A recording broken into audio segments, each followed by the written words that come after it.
این جوانان کارمندان شعبه وزارت کارهای داخلی جمهوری تاجیکستان در ناحیه واسه آوانگارد پشاهنگان بخش کار با جوانان و ورزش نورسان مؤسسه‌های تحصیلات میانه عمومی شهرک هولبوک کارمندان شعبه معارف ناحیه اشتراکچی اکسیای تازگی ساحل میباشند.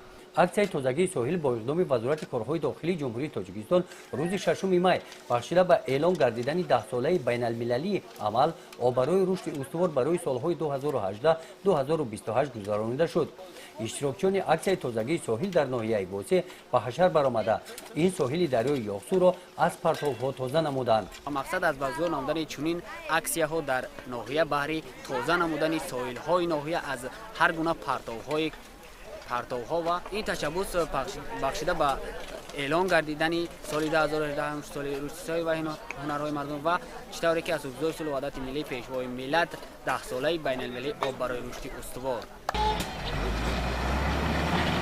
در اکسیای تازگی ساحل با استفاده از چنین تکنیک پرتوهای سالهای زیاد خوابیده تازه کرده شده زمین هموار کرده شد. برای تشکیل نمودن باغ همین طور اشتراکچیان این چوربینی در این موضع شرایط مساعد فراهم آوردند.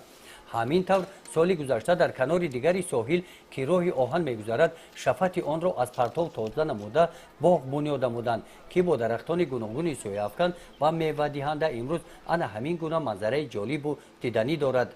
اقدام کارمندان میلیسیا را دیده ساکنان محله های نزد ساحل دریا با حشرچیان همراه شده در تازه نمودن ساحل سهم خود را گذاشتند.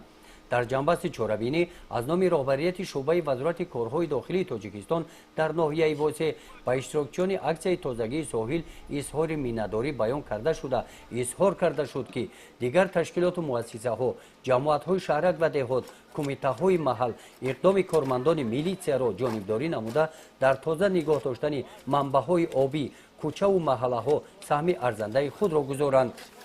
گزارش خواجه نظریف خدای نظر ظهورов از ناحیه واسه برای برنامه اطلاعاتی نوید.